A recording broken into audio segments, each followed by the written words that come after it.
Right, rikaintange chiti makadi hello Zimbabwe. Zita ndiManus Chibanda kana kuti Chief Chibanda ndofunga munondiziva. Panapa ndinani? Professor Barnabas Chirenje. The man of the moment. The happiest man ever. Yes. People have made me the happiest man ever. I don't think I'll be ever happy than what I am today. And we have come to show you this house. You know it. Yes. Ndimboudze mumwe munhu atinayo behind the camera watisingakwanise kupedza video sina kubvira tamutaura. Tina Uncle Saint. Ndamhanya sei kuva introduce tina Uncle Saint nekuti tichitanga chinhu ichi takatanga tina Uncle Saint. Yes. Saka apa wasi kubudawo zvawo pavidhio nekuti vari kuseri ndoita se ndovari kuoperata makamera. Tina Love Mo zvakare Love Mo anoshanda ari kuChibanda Media. Okay. Saka mudhara mati daidza makati mambo svikai samambo ane vanhu vake kamambo vanhu vake anoita achiwafambira mati nhasi parakitike chii nhasi panapa?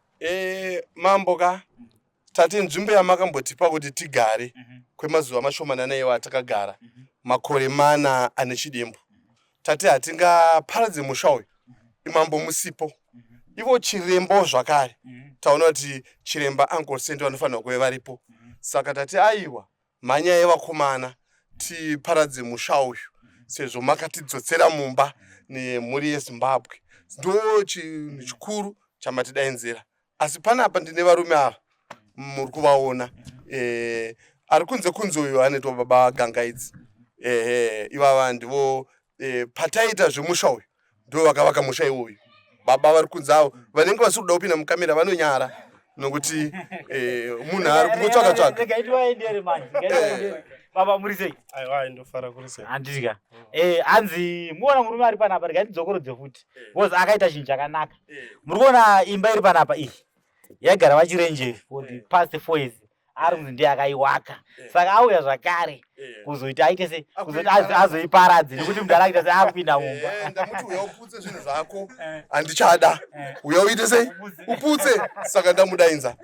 Then vatina vavo vazhinji vanovaziva vacho vati baba Shelton.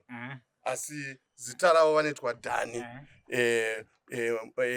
Muswe Wedzingo. Ndimasvingowa ndovakomana kumasvingo. Havachaziva zvavo kuenda kumusha asi ndiye kapenda.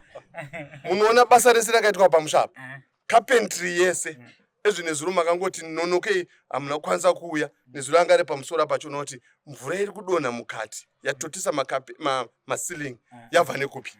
Saka Mr. Muswe Wedzingo ndivo kapenda wedu mumusha muno mese asingazive baba Shelton haana waachaziva. Wezhara wezhewe muri sei mudhara? Timo makadi. Kuri sei kumasvingo? Kumasvingo. Ndakupazva ndambobvunza inini. Vachakuziva here? Kumasvingo munoenda nenzira kana munoenda nezhira? Kuenda nezhira. Alright. Haiwa kufara zvangu baba wangu. Ava. Mudhara ane chikupiso. Anoitwa 1 Elton. 1 Elton. Kana chinyora nonyora O N E. Kanongoti tse. Unenge wanyora zita rake. Ndicho chimukoma changu. Ndicho chinondisirawo inini mukuberekwa kwedu. Baba vedu vamwe chete, amai vedu vamwe chete. Kutongoti chete ivo vakatizwa nemazino asi vari pano muri kuvaona. Anyama ndodya. Mazino akaenda kuzomudhara. Yakapera nenyama. Akapera nyama. Kuwanza nyama. Asi muri ana muyera shumba kai. Tirayera moyo. Ora konyama. Vakadya moyo. Vakadya moyo. Ndoda kuvaripisa. Munofana ndoda chaita wakomana. Munonyoro masamona ndika. Next dari ndiri kuvada. Muda kwa samona. Ndakudzwa imambo. Zvakanaka imambo. Ngamba vaterera. Ko yada undro hero. Uyu ndungoma tinashe. Uyu mvana uyu ka akambotrena karate. Ndikuziona. But paakatrena karate akabva ati handichadya sadza. Akabva aita nzara. Saka muri kumona akasimba zvaakaita izvi. Saka iwo wawana basa. Yanozoti mambo ane machinda ake. Iwo watomunyara mambo uyawana basa. Ndwai. Watendwa. Then ava vanoitwa brother Tintin vanoshandira vanoimba vari mupraise and worship. Uyezve vanokwanisa kuridza keyboard nemadrums saka vanoitwa brother Tintin. Asi kana makavati black label, kana makavati green bottles, kana makavati brown bottles, aiwa zvese vanotambira vantu vangoma Tintin. Ndiye akanga ari nebo. Inini ndiri right hangu zvechokwadi zvekutaura Mudhara takabva tese kudhara kubva apa naavo muswe edzenga.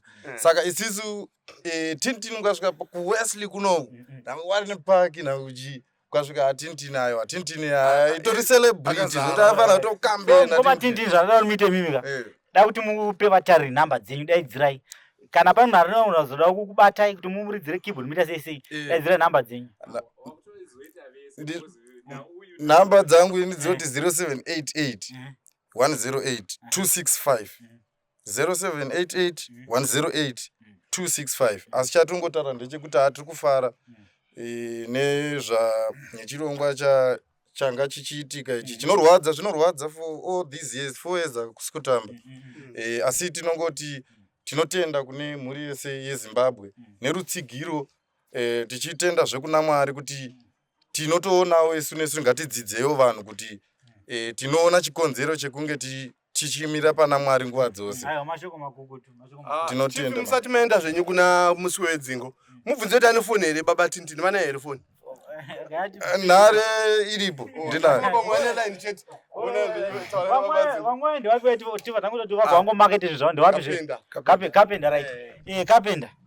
Ndiwo nguva yekuti mutaure neZimbabwe muvape nhamba dzenyu kana mune business address muvapa zvakare just in case kana vachida kuzokubatai kuti muitewo business nemi vanokubatai papi. Isisu ndinogara muno muWestile. Ndinoita carpentry, ndinoita roofing, ceiling nemacupboards, nekufita madhoo, nekupenda zvese izvozvo. Ndo kubasa kwandinoita ikoko. Alright. Uyu hanza aenda nezveshu. Hanza ameno simbi kudini. Number 0773 096 483. Chief kamusati maenda kuna World. Ava ndo vakatipa marata muri kuona ari pamusoro apa. Asi muri kuona vakaona tanaiwa nemvura. The next do vanogara pamba. Madzimai wawa ari kuoneka rukoko vatsvukutsvukwa. Makadi madzimai. Ndo madzimai avo. Ndo vakatizvo vari mumba mavo. Vakati aiwa atingaridze Mudhara oda chinaiwa. Vakati mupe marata. Ndo vakati marata anobva apa kusvika apa. Uye ndiye akazovaka. Saka tauda kuti achitaura. Mudhara makaita chinhu chakanaka Mudhara. Regai ndidzokoro. Chimbomireka neaumana. Aumana ndindi kupresenta ka. Maakuita sei koko? Angosei ndiwe yafired. Angosei ndiwe yafired. Ndiri mambo kaini. Right, regai ndidzokoro dzekuti zvine simba. Murume uyu akaita chinhu chakanaka. Akakweretesa Mudhara wedu marata. Anokweretesa akandipa. Alright. Akandipa. Exactly. Kuti Mudhara uyu mvura ainaiwa nemvura Mudhara but kuti isanyonyopinda asanyonaiwa. Ava ndo vakaita sei? Vakapa marata nekuda kwokuti mvura ipinde vanoda kuti muzoti masaidi mune tende saka pamwe pachinodai.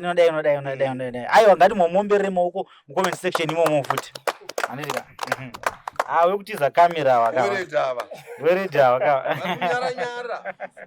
Aichatizike weredha. Mukana ndiwo wekuti mutaure nenyika kana wachida kuitirwa basa. Namba dzenyu vanokubata ipapi, vanokuona ikupi. Okay. Inini ndoita zveweldinga neconstruction. Vanoda kuitirwa mabasa kuvakadzimba tichibatsirana nemukoma wangu uyu Kasa Kapenda. Ndinowanikwa pa 5953 Crescent Wesley Harare. Namba dzangu 0777 810 831 kana 0781 096 383. Vanoda kuitirwa zvese mabasa nechekuita ukaona simbi waona inini. Ndikaona simbi nechidhina waona inini. Chief. Dambudziko rine murume uyu. Ndangoti ndibva ndapedza matambudziko ake. Nderekudya.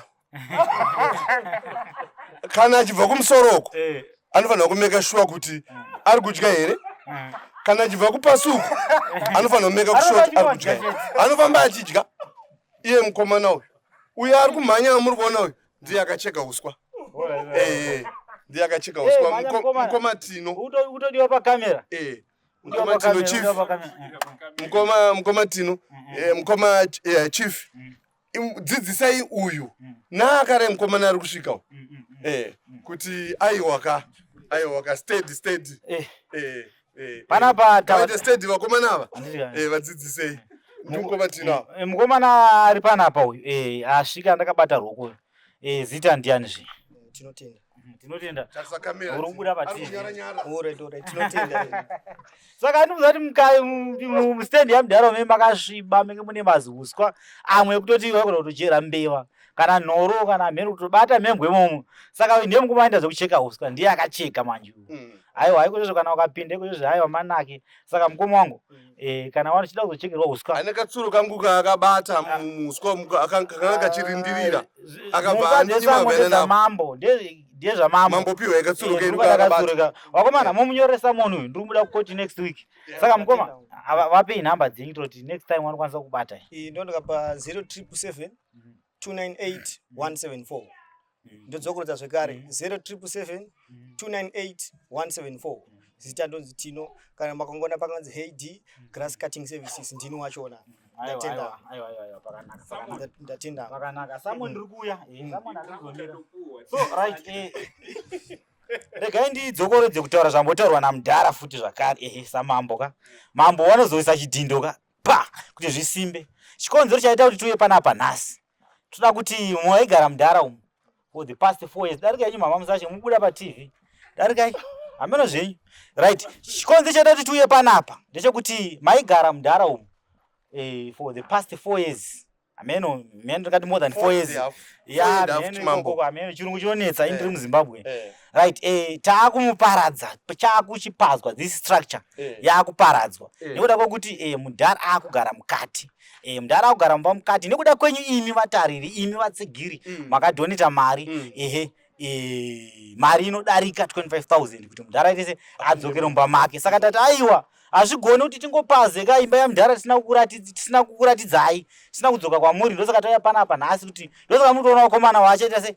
vachatotanga kupaza izvezvi ndonyaya yange tinayo panapa muzuva ranhasi regai tisiye vakomana vaita se vachita basa